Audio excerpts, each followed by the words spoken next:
welcome to the Rio Knits podcast. My name is Rhiannon. I'm a knitter living in Milwaukee, Wisconsin, and this is primarily a knitting podcast, but I often talk about books and other things, so this will be hopefully a brief episode, but I have a lot of updates to share, so I'll just dive right in. I haven't been around this space much. I've been kind of taking the summer off, so if you are new to this channel, I'll just give you kind of the short version of it, of events. So I moved to Milwaukee last fall, and when I moved here, I was fun employed is what I call it, where, you know, I didn't have a job, but it was by choice, and I was looking for kind of the right, you know, next job. So I found a job, got hired in April. I've been working full-time since then, and it has been, you know, just the right kind of challenge that I was looking for, which just means that I have had kind of less mental energy for outside of work things, and I knew that that would be the case. That was what I wanted. I wanted to feel challenged and like I was doing new things, and it's starting to kind of even out. So I knew it would, you know, in the beginning be a little like bumpy, and then it would even out. So yeah, it's a slower season at work because I am learning that Wisconsin summers are just so short. Everybody makes the most of it because you have to. I mean, you really have to. There are only so many weekends in a summer here, and, you know, often like a lot of my colleagues are taking vacations and stuff. And so, yeah, I've just kind of been taking a break, and there's been a lot going on too in my life, which I will be sharing some life updates for sure. But I just haven't really felt like sitting down and recording. And so I have been knitting, and I have been definitely crafting in general, but you know, I'm also, I like to garden, you know, we've got a garden going, and just being outside, going, you know, discovering new places, because we're new to the state too. It's sort of like more exciting to go out and discover places we haven't been yet. I apologize if you can hear background noise. I am debating closing the windows, and I also have like a window air conditioner unit that I'm using on just fan mode right now. Maybe I will turn that off, but I'm hoping that actually that's like white noise that's gonna like neutralize the actual animal noises and cars and whatever from outside. So I apologize if there's background noise. I'm trying to balance, you know, being comfortable and getting this done and all the things. So it's a lovely day. I want the windows open, long story short. All right, so I have made a list of things to talk about.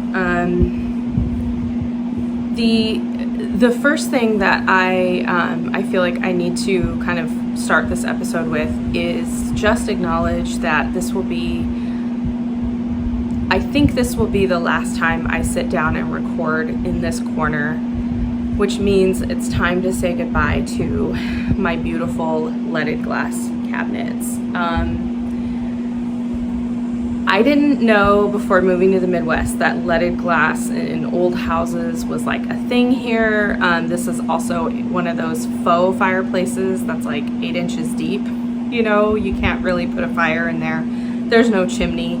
It's decorative. But this is an old Polish flat is what they're called. I don't know if that term is,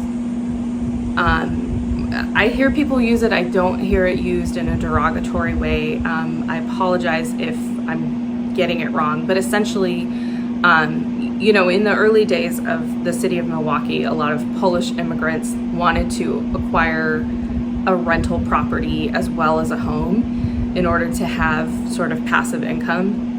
So they were kind of like the original income property investors. It was just a really good, you know, way to make a living. And so there are all these buildings here that are essentially like a duplex, but instead of side by side, it's like an upstairs and a downstairs. So you have two complete flats that really are the same thing above and below, with, you know, maybe some minor differences, but it kind of gives you the impression of like having a whole house, you know, in a way, but you are living in a 2-unit multifamily home, essentially. So they're all over the city. They have wonderful architectural details. They're very beautiful. Some of them are not so beautiful, and I know that, you know, there's all kinds of historic architecture in the Midwest that just needs to be rescued. So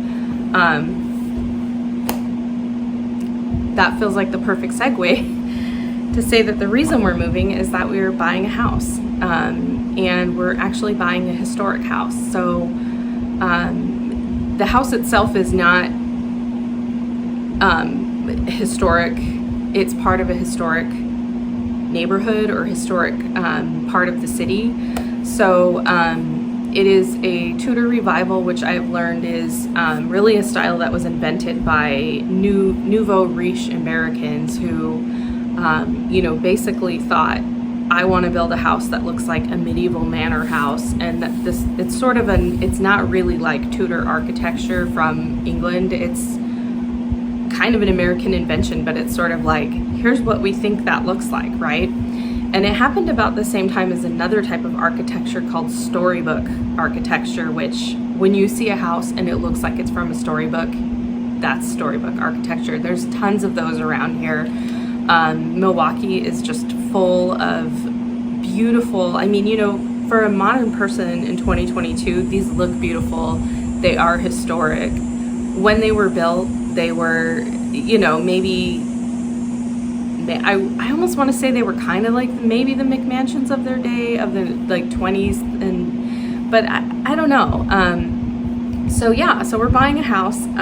It does not have cabinets like this, which is very sad, but it has a lot of other beautiful historical features, and I'm really excited to be there. And I'm also kind of surprised because as soon as we moved here, I started to notice the architecture here, and pretty soon it became apparent that I feel like I was leaning towards, I kind of want to get an older house. Like, I want to get something that has character, which is surprising because I think I just pictured in my mind, when I would think like starter home, I would picture like a little 2-bedroom bungalow, you know, like 2-bedroom, 1 bath, small, neat, you know,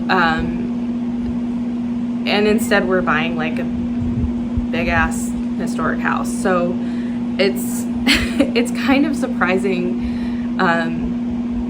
It is twice the size of the apartment we lived in Portland. So we lived for many years in like a high-rise apartment building downtown, and it was good for a while. We watched that neighborhood like grow because our building was one of the first buildings.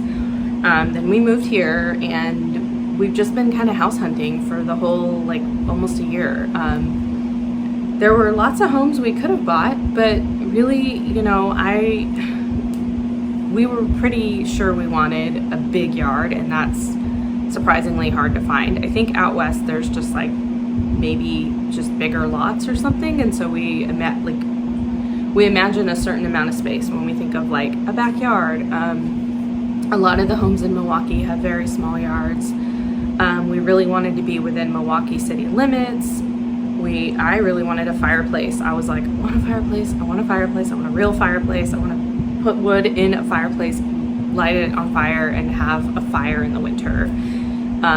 You know, Sarah was really hoping for a sun porch. So, you know, there were like just specific things that we wanted. And even though we're only 2 adults, no children, we work from home. And so we need to have like an office, and, you know, we want to have house guests over. And so we need like a guest bedroom.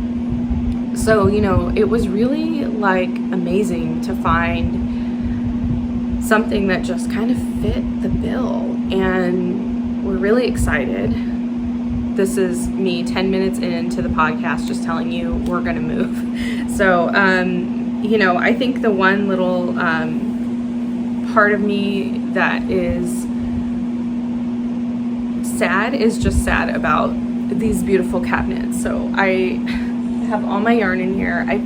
I feel like when we first moved in, I was like, maybe I won't, I don't know. But pretty soon I was like, no, I love a good architectural detail. And this is just amazing, and I have loved storing my yarn in there. I like having my yarn kind of on display, but not like out, if that makes sense. So I feel like this is kind of the perfect storage thing where I can put a lot of sachets in there. It has a pretty strong perfumey kind of smell, so that bugs don't smell the protein fibers and lay their eggs in them. So yeah, because clothes moths, what they're attracted to is the protein fibers. So you will hear people say like cedar or lavender or something will keep them away. Pretty much anything that drowns out the smell of the fibers will keep them away, because they navigate by smell, I guess. And then they lay their eggs in your wool, and then the eggs hatch, and the larvae like chew through the wool to survive or something like that. So anyways, a little quick lesson on moth life cycle. That, yeah, I think once you start acquiring a lot of wool and animal fiber things in your life, you quickly have to learn about how to protect it. So I know some people really seal it up tight, and I just kind of keep it in a cabinet and drown out the smell with other smells. All right, so that was the big announcement. The smaller announcement is just that I'm still doing the Knit Blue 2022 Cal. So this is really a make along. You can knit, crochet, whatever, but just do something blue, or primarily blue. And I don't know why I'm doing this. I think it might be the last Cal I ever do, because I feel like I'm just not great at, well, it's not me. Here's the thing. I am a Small Potatoes YouTube channel, right? I am not sponsored. I don't have a company that I can like donate stuff from, or I don't get prize things to donated. I don't have anybody who can moderate a Ravelry group or whatever. So I think for me it's just a way of participating and doing something together. And I like to give gifts, but I'm really bad at like picking a gift on the spot for someone. So like if you told me like, oh, tomorrow's so-and-so's birthday, I'd be like, ah, shit, what do I get them?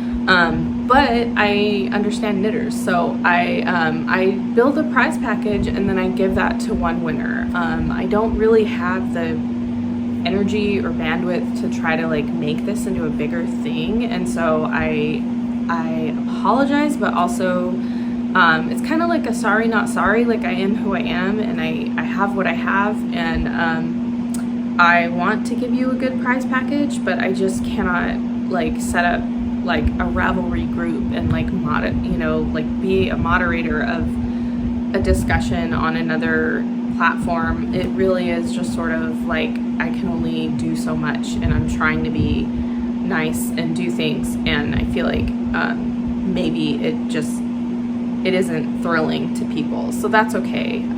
So I will just say, like, the thing, I've been collecting goodies for the prize package, some hand cream from Nourish, which is a local Milwaukee company that makes all kinds of stuff for the body, and it's a really nice hand cream. I thought this would be a nice thing to throw in there. And then a gift card from Totally Tubular Sock Tubes. So this is a company that just tubes up your sock yarn. So if you have a skein of sock yarn and you're like, oh god, I don't want to knit the whole sock, you can ship it off.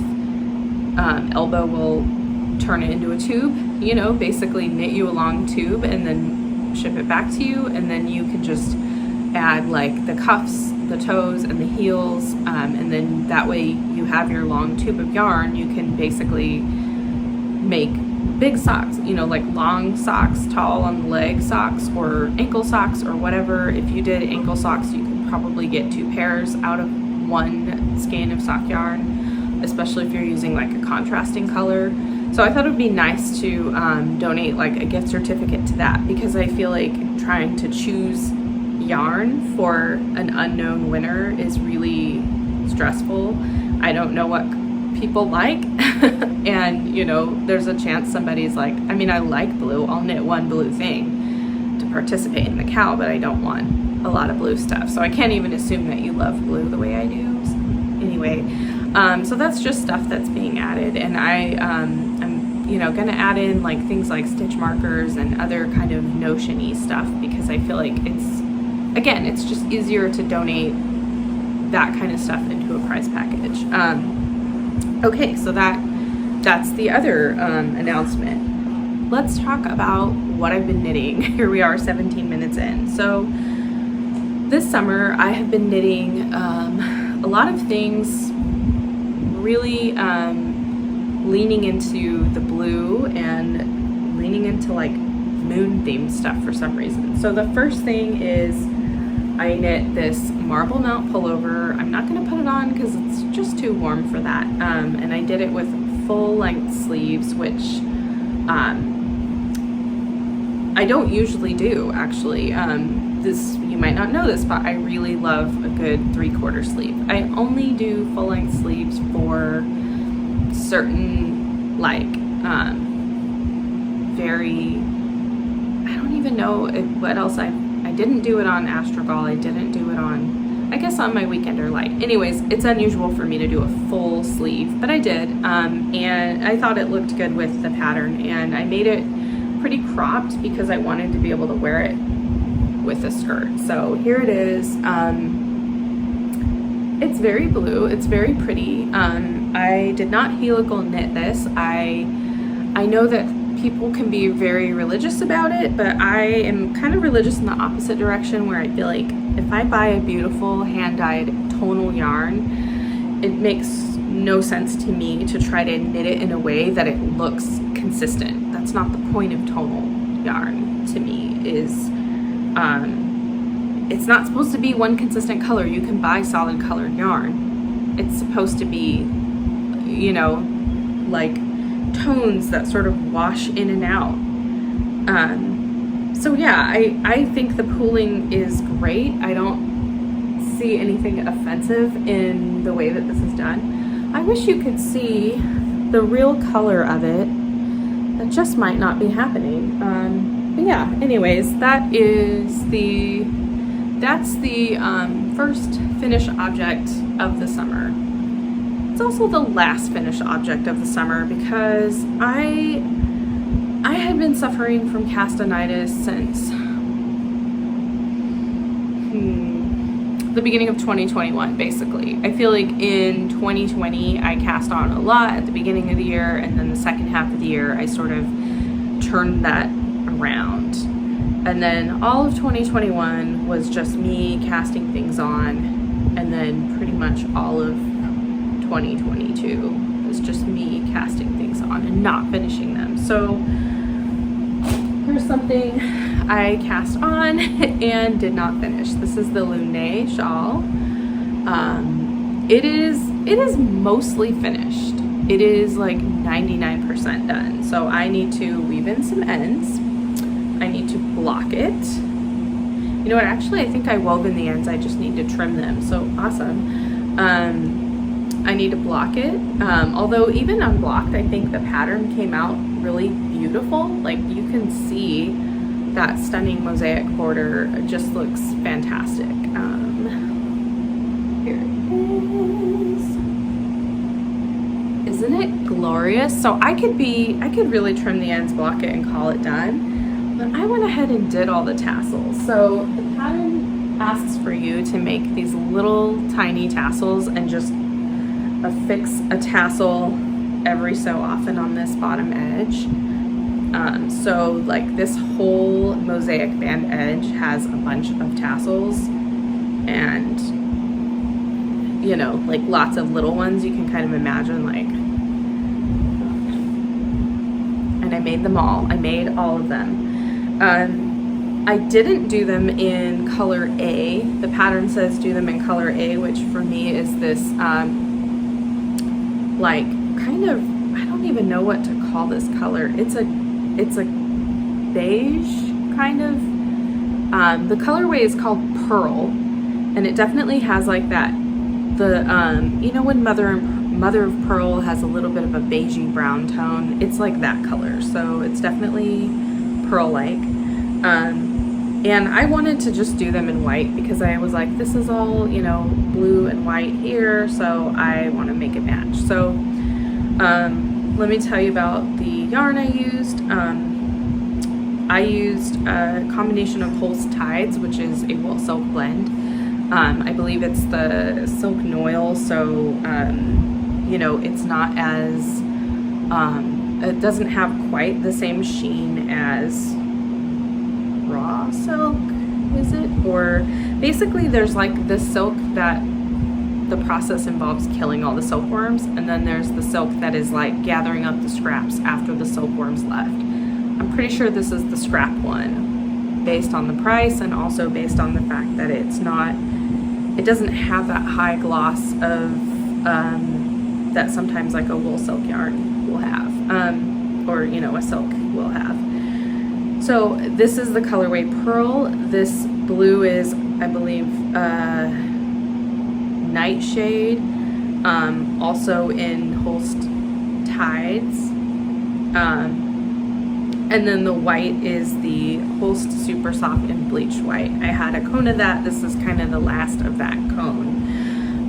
And these are all also that Holst Supersoft and Bleached white. I have a tiny, tiny ball of it left, but that cone lasted and lasted and lasted. I actually think maybe I bought more because I used up the cone. Anyway, yeah, so that is what I did for that. So, you know, this pattern actually was a lot of fun to knit. The one part I didn't like was doing star stitch flat. So when you do star stitch in the round, it's super easy and I think really smooth. But having to do the,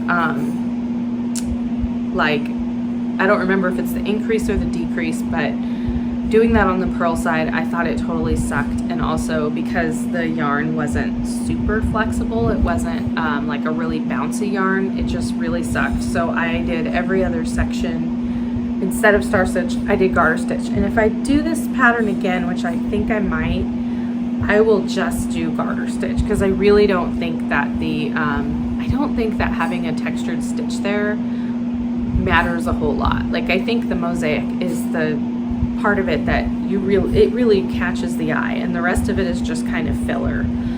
It's a nice backdrop for that. So project nearly finished. I have a feeling my mother-in-law is going to see this and demand that I make her one. I don't know. She's not demanding, but this is 100% her style. So yeah, I might be making another one. And I might even make myself another one because I think a black and white one would be great. I really enjoyed knitting it, and I think if you are looking for something fun and you're looking for something that's not too much to hold in the summer, if you are looking for something where anticipation is part of the process, definitely knit this, because you start out doing more of like the blocks of solid color and the mosaic bands because you're doing it kind of corner to corner for the top half, and then you pick up along the bottom and you do a little bit of solid, little bit of mosaic band, and then you have this huge mosaic chart, which is so much fun to do. Like if you have never done mosaic knitting, I would say do this, as long as you're fine with the other techniques, or you know, find substituting garter for star stitch or something like that. It is definitely fun, and I felt like the reward of doing the big mosaic chart at the bottom was so nice, because I was a little afraid it would feel like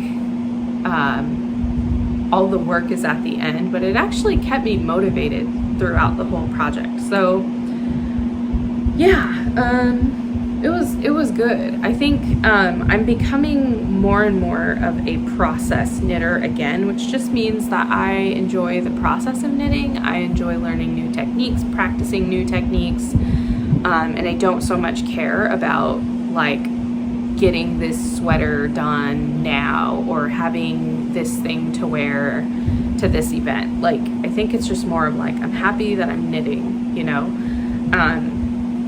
So with that said, there was a product that I saw and immediately wanted wanted and was like, I'm buying the yarn, I'm gonna make this thing. And that is the Mooncrush tank that Jacqueline Cieslak released. So, oh, I didn't say. This shawl is called Lunae. It's by Natasja Hornby, aka Moonstruck Knit. So the first of 3 moon themed projects. So there you go. So the next thing was the Mooncrush tank. And I saw it and I immediately knew what colors I wanted.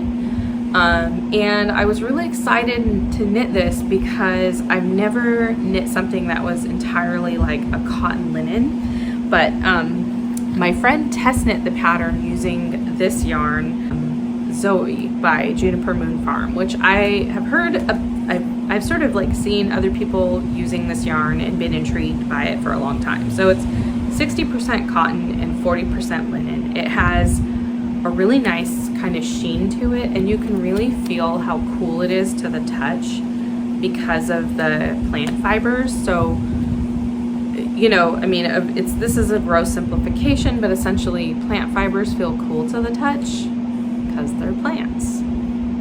Animal fibers feel warm because they're animals. Think about it.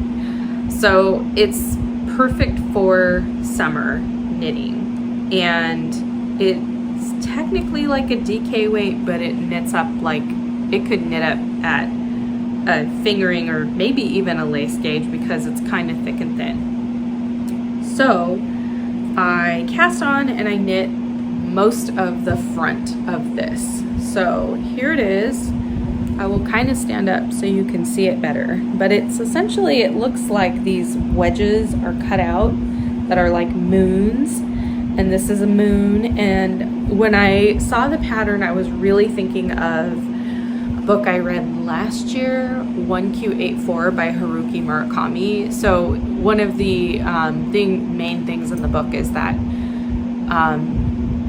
these people kind of cross over into a parallel dimension, parallel universe, and they know that they're there because there are 2 moons in the sky. And I just saw this and was like, this is so great, I want it. Well, I lost steam on the project for a couple reasons. One, I got nervous that the armholes were really, really big. So this is not even all the way up to the neck. So imagine maybe there's a few more inches until the collar, right? And that's a pretty high collar. This is going to show off a lot of skin here. Not even so much skin, bra. Now, this cotton linen feels so good to the touch. I definitely don't want to have to layer this over a camisole. I want to wear it just as it is, and the gauge is thick enough that it's not going to be see-through in any way. I can wear this without layering it.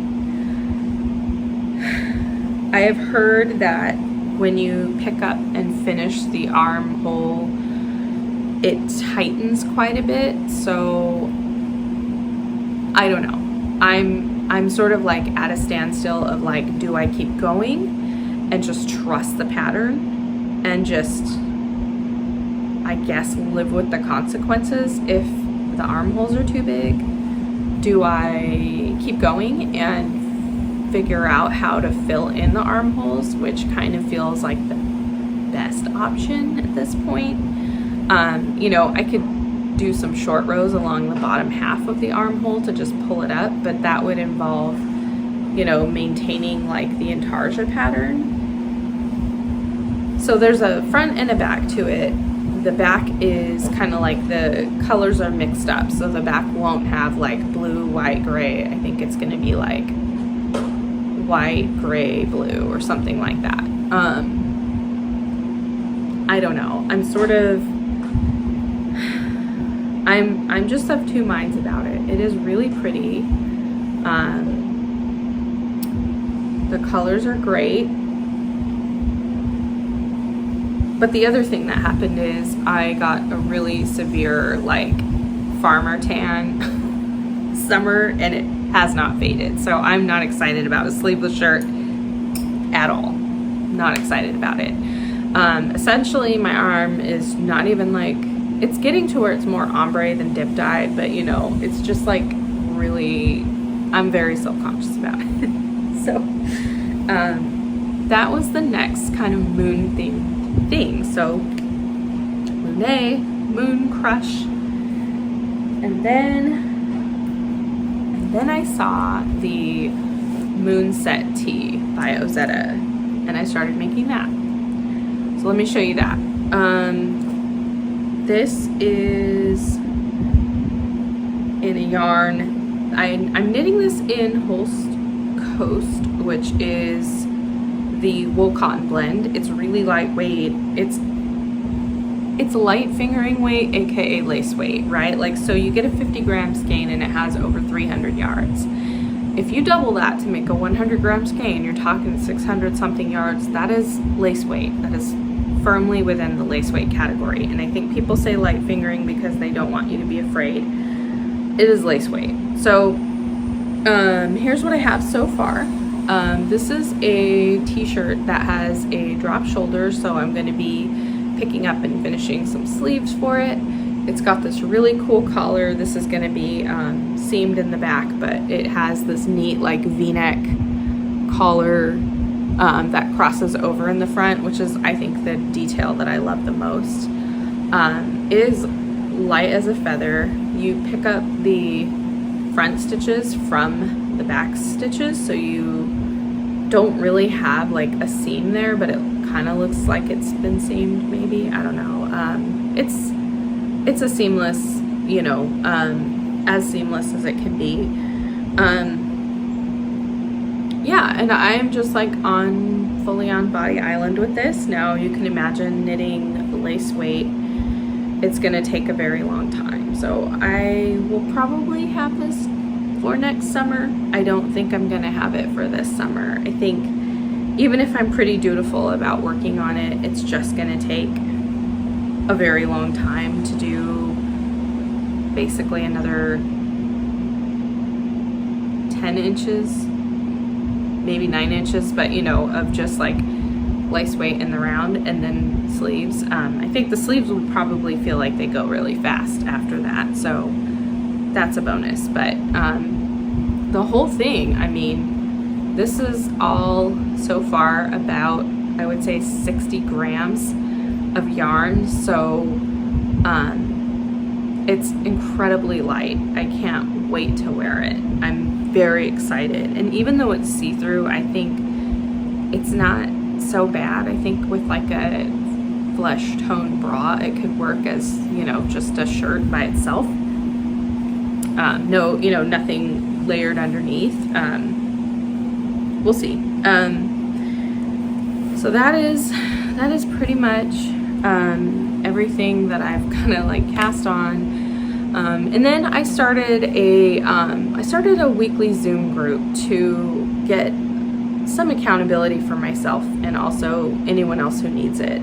If you're like me, you cast on a lot of things, you lose steam, or maybe, you know, like with this summer top, it's like, well, if I can't have it by, you know, if it's not going to be done before the weather's cold, then I'll just wait till next summer to finish it. So maybe you have projects that are just sort of like waiting for another season. But anyway, you have a lot of stuff hanging out, right, that you need to finish. So my commitment is just to do 1 hour a week working on a lingering whip. So I picked up my Rook sweater again, and so I've been working on that both for the Zoom group and then also just because I got excited about it again. I've been working on it again. It's funny how that works, right? So if you have seen this before, then you know it was in my queue for a long time. I am knitting this with Harrisville Nightshades. The pattern was originally a Brooklyn tweed pattern. It used Shelter, I think. So I'm using the Nightshades. I like that you can see the cables right now. You have these kind of like snaky diamond cables with moss stitch in the middle of them. It has these kind of dramatic shoulders that really remind me of like armor a bit. Like it's pretty cool. It's just like a sweater that I've admired forever, and I'm down to the ribbing on the bottom, so I'm so close to being done with the body of this sweater, and then I will just have to do the sleeves. And I think I'm gonna do full-length sleeves, but I think I might do a long cuff, like the ribbing extra long, and like fewer decreases on the sleeves, so it's more of a dramatic, because I feel like the way the shaping is done on the top gives you almost like a puff sleeve, so I feel like I want to just like lean into that and have a really good puff sleeve. And kind of the neat thing about having a long ribbed cuff on a sleeve is that you can fold that over and have shorter sleeves when you want them. So like, you know, I end up rolling my sleeves up all the time, and I feel like if it's just ribbing, like it just works better. So yeah, that is getting knitted up, and I'm really excited about it. I think I'm gonna have an extra skein of this yarn, maybe more than one extra, because I have 3 skeins left, and even if I used one per sleeve, that's still only you know, 2, and then I'll probably use a little bit more for the ribbing on the body, because this one I have is gonna run out before it's done. But anyway, yeah, I think I'm gonna have leftovers, so that's great. Okay, so now I'm just gonna tell you what I've been reading, a little bit of book recommendation stuff, and share a recipe. I haven't shared recipes very often, but there's like a recipe I've been eating a lot of, so I'll share that with you. The first 2 books I want to talk about are books that I've already completed reading. So I read 10 Steps to Nanette by Hannah Gadsby. Hannah is a comedian. It is not exactly a memoir. I like that it says a memoir situation, because it's not like, here's everything in my life in chronological order, but it really is like, here are moments of my life that led up to this, you know, smash hit of a show that I created called Nanette. So it's really good. It's really insightful. It's you know, not too it's not too, it's kind of heartbreaking in some places, because you know, people's lives, memoirs tend to be, right? And often very successful, famous people had to overcome hardships to become successful and famous, and that's what makes them so good at what they do. You know, but it's actually, I think it was a really good balance of like funny and serious and insightful, and it wasn't like a comedy show. You know, it wasn't like like a laugh a minute. It was actually written like this is a memoir, right? But a focused one. So the next thing I read was American Delirium by Bettina Gonzalez. This is a book I 100% bought for the cover. I saw it in a bookstore and was like, sure, yeah, I want this. And it's just like a book of just like weird things are happening. People don't know why, and there's kind of a mystery to it. But like kind of humorous, like quirky, weird humor. So if you're into that, I would say, you know, check this out. The other 2 books, so I'm actually at 3. I'm reading 3 books right now. One is Braiding Sweetgrass, which you've probably heard a lot of people talk about. It's essentially, you know, a collection of anecdotes about being a botanist, a biologist, and being a Native American person trying to reconnect with sort of, or, you know, connect the dots between career and, you know, living like a mainstream life, but also like bringing, you know, indigenous wisdom into that, and finding you know, something that everyone can share, like that can be shared with everyone, essentially. Like, you don't have to be an Indigenous person to like see the world differently. And I've been really enjoying that because it's a philosophy book, is what I would say. It's philosophy and it's natural history combined. So I think we just need more books like that. We need more people to be, you know, like not separating like science and art and creativity and ritual and belief and morality, you know, but those things really are, I think, all pieces of a worldview. And so this feels like a really integrated worldview that's being presented as, you know, here's what I have, here's what I would like to offer up to share. And I really recommend it. It's really hard to define it and pinpoint it, and I think that's why it's so good, because it's not something you can just easily put in a box and call it done. So I've been reading that in kind of bits and pieces because it's a book to take your time with. I started listening to an audiobook called Not My Father's Son by the actor Alan Cumming. It is so good.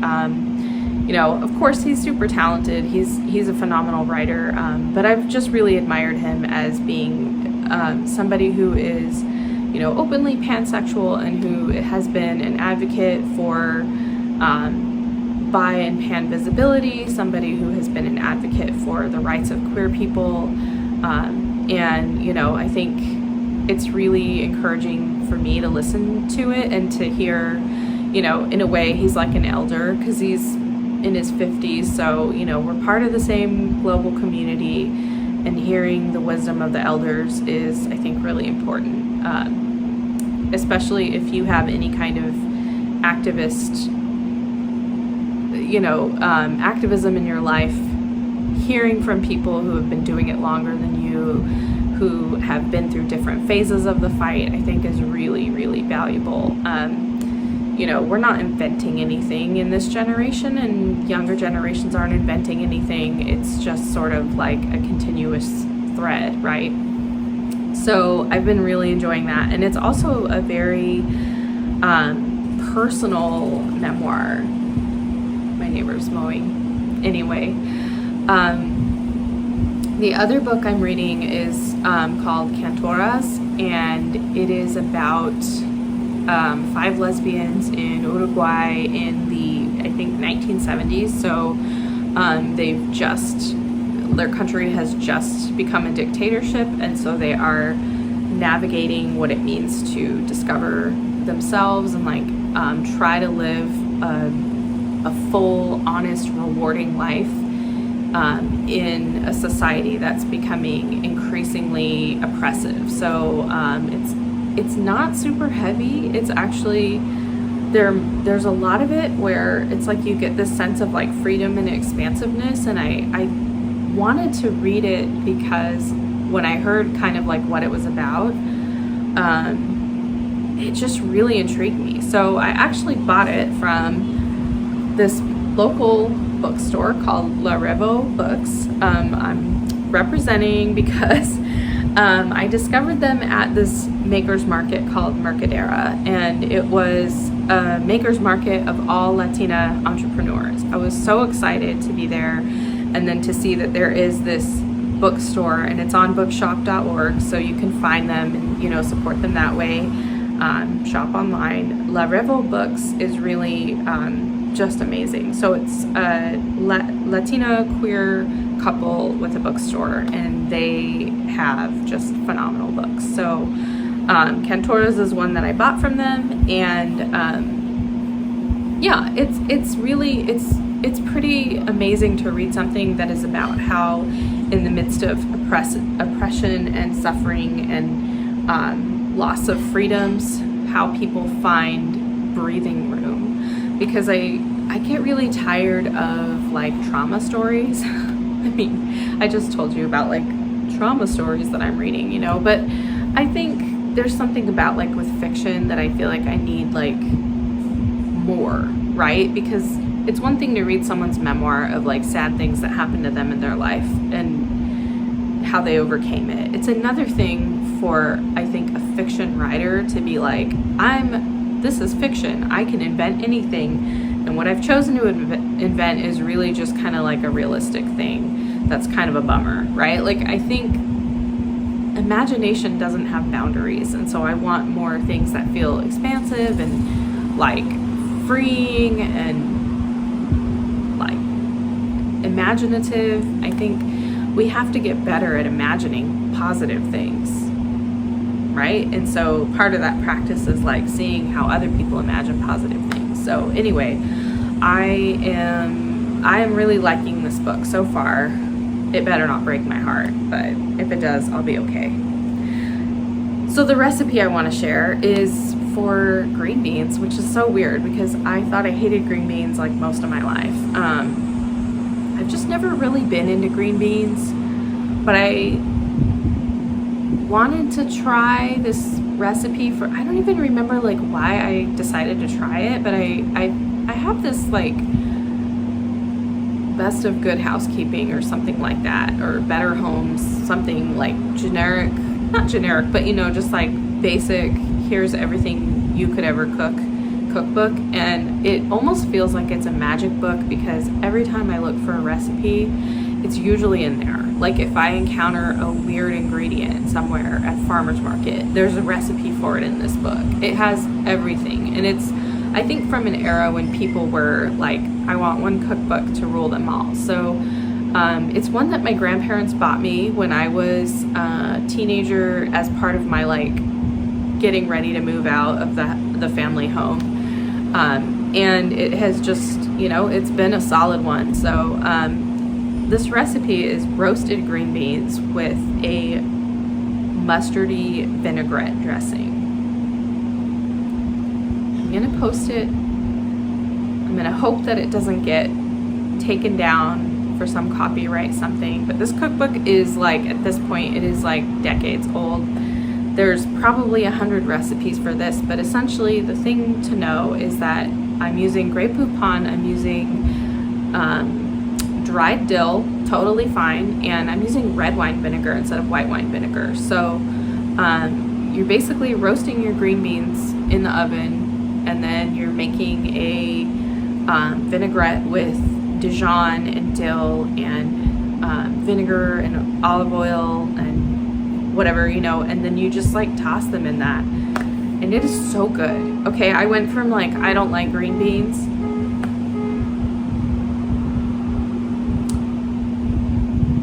I've been eating it so much. I've been eating so many green beans this summer, and just like, I can't get enough of it. Every time I make this, I'm like, I want to eat like a pound of green beans.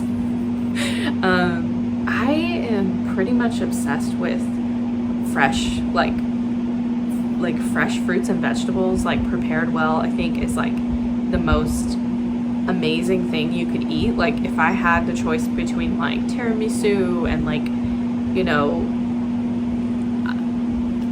whatever, you know, a fancy steak, I would be like, give me the green beans, because I just love fruits and veggies, like a lot. And I think it's like hard to take the time sometimes to like prepare something in a more elaborate way when you're like, well, I know this other recipe that I could just, you know, like steam them and they'd be okay. But really, you know, it's worth the effort. So that's my recipe. And I thought I would just wrap up, finish out the hour by sharing kind of what I've been doing this summer instead of podcasting. So obviously buying a house, obviously knitting, obviously reading. We've been traveling around and trying to get to know the state a little bit better, and this is where I feel like there are just not enough weekends. So we have been to a botanical gardens that we got a membership for. We went to a small local museum that we got a membership for. We have been back to the Mitchell Domes, which we have a membership for. So we're just like going to these like cool like niche places, and then you get like an annual membership for like $50, and we're just like, let's just get the membership, we'll come back. And we've been to the Mitchell Dome several times, so it's like well worth getting the membership. And just like finding all these cool places. And the farmers market season has started, so we're, you know, checking out farmers markets a lot more. We have a garden plot in the like community garden of the neighborhood association or whatever, and we have been growing all kinds of stuff. Yeah, so it's pretty amazing to be eating out of our garden too. That's kind of, you know, just like what life is all about. I've been making pesto. Basil grows like crazy here, and I'm so thankful because I've always tried to grow basil and never had a lot of success. Well, it grows easily here, and I have made 2 big batches of pesto. I'm about to make a 3rd, and then I'll probably get like 1 more, maybe half batch, or I might just like let it go. But it's getting to the point where the leaves are not getting very big anymore, so I think I might just pick it all down to the bare stem. So yeah, I've been, you know, just like lots of outdoor time. We've been going to state parks and walking around nature centers, the Schlitz Audubon Trail, you know, just like checking out like what are cool like outdoor things we can do. So I had the opportunity to yarn crawl a little bit with a friend last month. So at the end of July, a bunch of I guess we're southeast Wisconsin, you know, kind of eastern Wisconsin, yarn shops do a crawl. And so I only went to a few, but we went to Knit, which I forget what town it's in. I think it's in Delafield, Wisconsin. I could be wrong. But we went to a store called Knit, and we went to a store called Firefly Fibers up in Beaver Dam. And they were really awesome. We also have Cream City Yarn, which I think is just like the best, you know, it's the best. Let's just, okay, here in Milwaukee. It's actually, you know, just outside of Milwaukee in the suburbs, but whatever.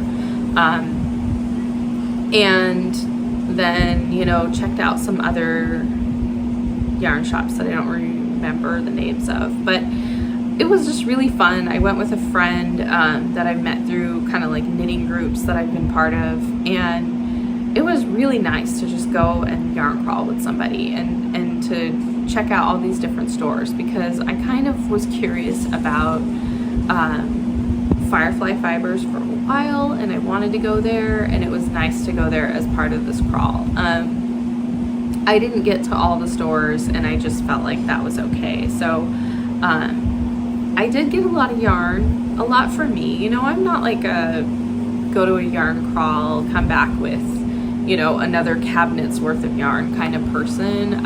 If I buy 5 skeins, or if I buy like 2 sweater quantities, like that feels like a lot, because I kind of count the yarn in projects, like, and I got like enough for like hats and, you know, sweaters and whatever, so it feels like a lot to me. I haven't really been doing acquisitions, but let me know if you want to see the yarn that I got in the yarn crawl, and then also when I went to Blackberry Ridge Fiber Mill. So that was definitely a bucket list thing for me. Going to see a working fiber mill, it was very cool. We got to do a tour, and is so sweet, and just like showed us around, like showed us how the equipment works, answered all of our questions about it. And you know, even my wife, who is not a knitter, was like into it, because it's just fun. Like, we really like factory tours and things like that, like learning how things are made. It's fun. So I highly recommend it. They have amazing yarn. They sell it all for a really good price. So yeah, I got to go and pick out even more yarn. So I actually have bought quite a lot of yarn lately. So again, just let me know if you want a video about what I bought, because and like what I plan to do with it, because the thing is, in the past I've shared acquisitions, because for me it's not like, oh, look at me, I bought yarn. It's like, here's what this is gonna be, and like I'm excited about the planning, I'm excited about you know, the vision, right? It's the visioning part of it, that when I'm shopping, I'm imagining all the cool things that are going to be knit, right? All the fun I'm going to have knitting it, and the beautiful whatever I'm going to have. But I know that for some people, like, acquisitions are really off-putting because it's sort of like consumerist, and it's sort of like, oh, look at me and my privilege, and I'm buying a lot of stuff.